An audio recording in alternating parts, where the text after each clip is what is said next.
The link as always. Lambda class channel. Here's the link. I'll share it in Telegram. Daily starting now. Perfect. Then we can start. Martin, do you want to go first? Sure. Today I was working something related to the discussion you had on Telegram, but I didn't see it until now. Yeah. So the problem is that if we have different configs between mainnet and minimal, some values might change. And right now the approach we had was kind of to create different structs or classes or whatever, and there was kind of a lot of code duplication. So I created a PR to parameterize some of this, in which basically you have a base component, and then you pass, which is a template, and you pass the config, which might be minimal or mainnet, and based on that, you get the proper config values. So it should be a bit cleaner now.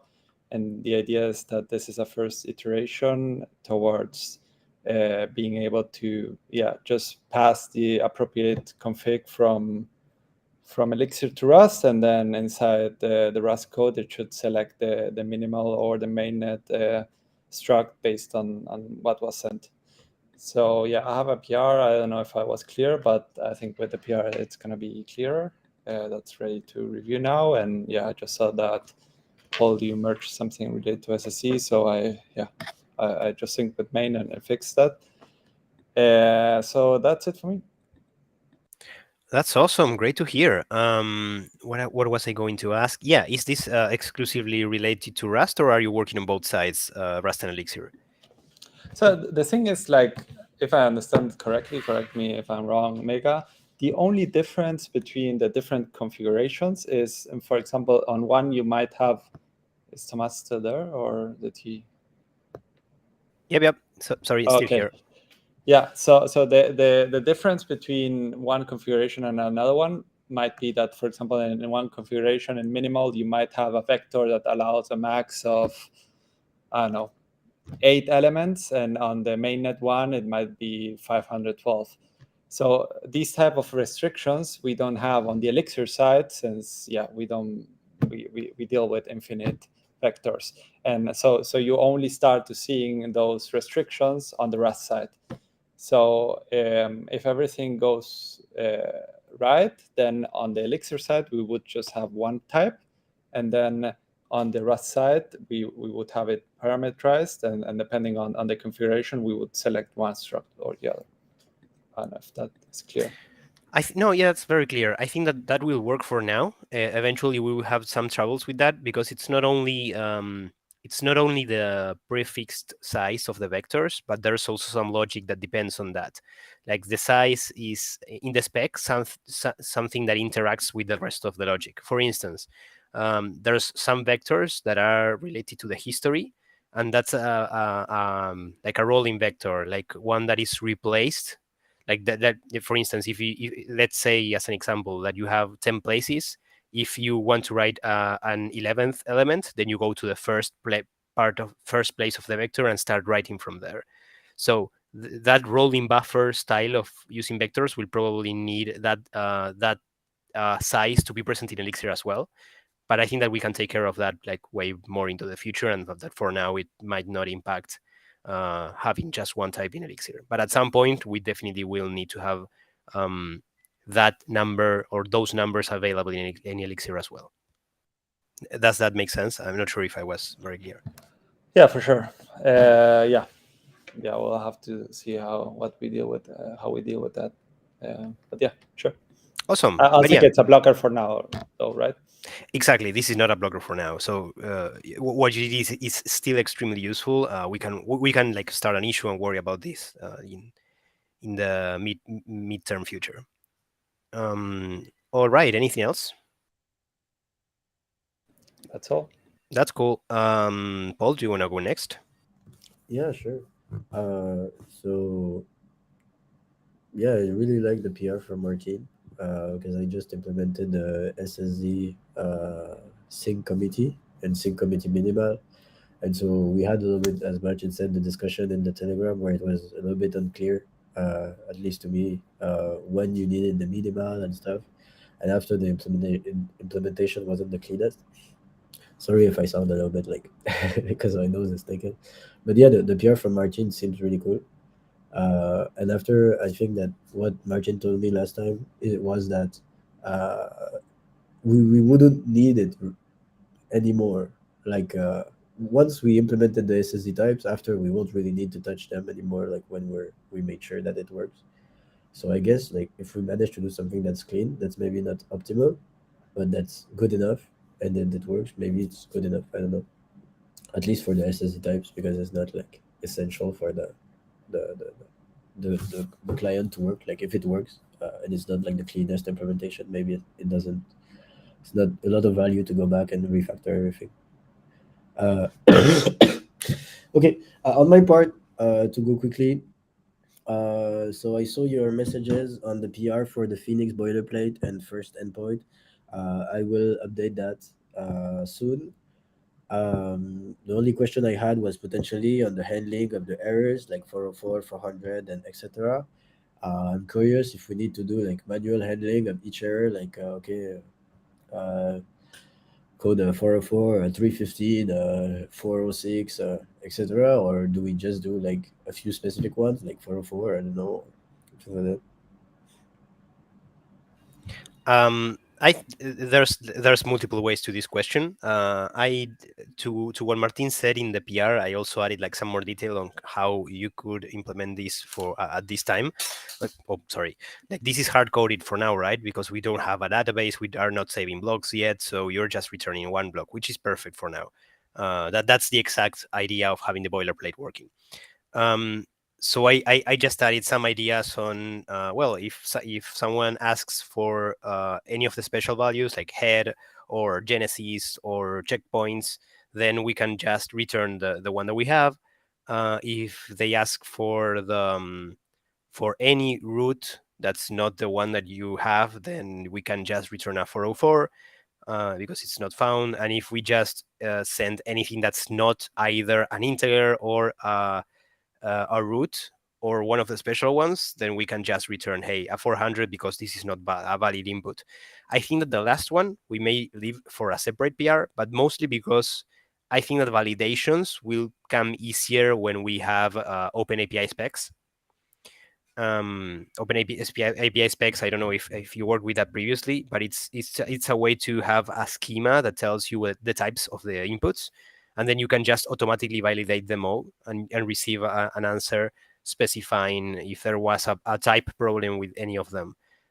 So that basically that saves you a lot of work for this kind of validations, so that you don't need to validate each individual parameter that you have in a query. So at least my take is yes, we definitely should be able to respond to each of them. They won't be very meaningful now because like we don't actually have blocks in our database. We don't have a database yet. But I think that at least we should implement like the correct response format and at least a couple of at least one of the errors. Like if someone asks for a root that's different from the one that you have, then we just answer 404, only to make sure that we are already able to send errors. That's it. Like to make the boilerplate more valuable and make sure that we are sending both correct responses and errors, and that's it. Does okay, that sound seems okay? correct to me. Yeah, for sure. Yeah, it was just unclear because to me there's like a lot of different like error messages that we could potentially handle, and so I was curious like if I needed to implement like all of them. But Only the ones that are specified in the Open API, sorry, in the Beacon API spec, like the Open API spec for the endpoint that you're coding. It's just three possible messages: either 200, which is correct, 404 if it's not found, and 400 if there was an error with a type. oh yes, So that's true. That's true. Yeah. So you answered my question. I remember implementing that before in Beavers, and so I got confused. But now I remember. Yeah, I will definitely do that. awesome. For the other things, I implemented this morning the SSZ sync committee. So it has just been merged, and now I'm working on the SSZ beacon state. So I hope to finish soon, at least this afternoon, and so we can merge it. And then as soon as the beacon state is merged, then I can go and implement the checkpoint, sync from checkpoint a functionality, because basically I need the beacon state to be able to deserialize the object that I get from making a call to another node for the last finalized checkpoint. So when I get this checkpoint, I receive it, but then after we don't have the type, which is the beacon state type that we need. So I'll implement that, and then I'll finish the PR for this. So yeah, that's about it for my update. Awesome, great progress. Tomas, you want to go next? Yes. Yesterday I finished work on the networking component for the gossip cell part. I fixed some issues I was having, and then started with the request response part, mainly responding to requests sent by our peers. Among the requests I added handlers for, I there was one particular goodbye that said that is sometimes sent when a peer disconnects from another peer, and it returns a reason encoded as a number uh, that mentions the reason the peer is disconnecting from us. I got some different reasons. I'm gonna try to understand what each of them is, to try to reduce at least a bit the the speed with which our peers disconnect from us. I also, after what Paul sent through Telegram, I thought about how we could improve the whole SSC NIF. I just got an idea. I'll try to build upon what Martin sent in his PR and try to come up with a proof of concept of. I think we could reduce the the duplication on the Elixir part, and also in the Rust side, just by adding some more complexity to the macros. I don't think it'll take too much. I'll try to get have it for today, and then continue researching on the request response part. Yeah, that's all. That's perfect. I'm glad that you're taking the big picture into account regarding why, like, the actual analysis of why others are disconnecting. Because it's true, we had like this idea that others were disconnecting because we didn't provide the metadata, but it's cool to also have some like metrics over, hey, why are they disconnecting? So I'm glad you're doing that work. Whenever you have some useful information arising from that, it would be awesome to have that published either in the Telegram or in an issue, so that we can then track that and add more issues as time goes by. Because metadata is just one issue, but there could be also potentially multiple other reasons why others are disconnecting. So it would be awesome to keep track of them if they were more. Um, all right. As for me, I finished most of my research on databases, mostly on how we were supposed to use them for saving blocks and states. I took Lighthouse as my main focus of research. I do have like manual notes written in a physical notebook, which is not great. And the reason why it's not great is because I didn't get to share that. And I had a quick change of priorities. Fede requested from me that I validated the architecture of the system with some other experienced Elixir developers in Lambda. So I will prioritize that over having this. Sorry for the change of priorities, but that's true. It's something that needs to get validated as soon as possible, especially everything that's referred to gen servers, to ETS, etc. So everything that's related to that, I will try to get it validated as soon as possible, definitely this week, and I'll return to writing about storage afterwards. I think that fortunately for our case, for what we want for the first milestone, this shouldn't be a blocker, because the only thing that we need to save for now is just blocks, and just saving like raw blocks is very simple, and we can do that using any key value database like LevelDB. We can just go with that for now. Like integration is supposed to be very quick, so we can just do a quick integration with that to save blocks, and in the future, if that causes any kind of problem, or we want to optimize with a different one, or if we find that we want a different schema, then we can go for it. But for now, from what I read, it's safe to just go with one like LevelDB. And yeah, that's it for now. I don't know if there are any comments or questions. Yeah. When I was implementing the Rico's response part, and also a bit of the gossip stuff, no, just the Rico's response part, some of the messages we get from peers are SSID encoded, and they use um, uh, SSID types that aren't in the beacon chain spec. They are in the peer-to-peer interface markdown document of the spec. For now, metadata, and since metadata is just when they request something from us, the only request is like the connection. They don't send any message. I just hard coded the answer since we don't have any data to send to them. I mean, meaningful data. But for other types like goodbye, that's just a single number.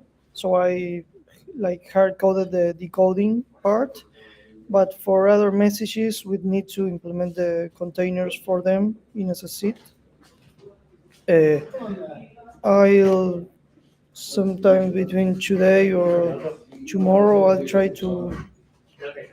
I'll add some issues for good 30 first issues to implement those containers. If you want, I can do it now afterwards, since you have a lot on your plate. Okay. Yeah. Okay. That's all. Perfect. If that works for both of you, let's go with that then. Anything else from anyone else? Yeah, as I put in the chat, would be great if we can try to merge the PR fast of Martin, if we are able to, because I'm dependent on it. Like I can merge mine, but I will have to change a lot of things. Like I would have to make a new PR to update because it updates the way that we implement the types. So if we can try to merge it quick, I will try to merge mine afterwards. I think we could add to Martin's PR, the whole like all the preset constants. We could copy that from the Lighthouse implementation since they use mostly the same. They use it on mostly the same way. Um, yeah, I think we should do that before like merging this PR. I agree with you. But I think it's the same. Like anyway, I think we need to merge it before I merge my beacon state one. If not, I can add it while I might make this refactor to the reduce duplication from Elixir and all of that. I mean, if you want to merge it as soon as possible, maybe I can add the Lighthouse completed, and maybe then your work can be on a different branch, Mega, so that we can unblock Paul. Yeah, sure. I didn't fully understand what you wanted to do, but we can discuss it in the Telegram or in another place. Sounds like a plan. Yeah, let's continue the discussion in Telegram. Let's make sure that we coordinate, because it seems like we want to do 2 or 3 different things with the same PR. So let's make sure that we are on the same page with that. All right. Well, if there's nothing else, we can close the daily for today. Thank you all for joining, and see you all tomorrow. Bye, and congrats, Thomas, for the presentation yesterday. Nice. Congrats to everybody, and thanks for building the presentation with me. I was just the speaker, but we built the presentation together. Nice. Bye, guys. Take care.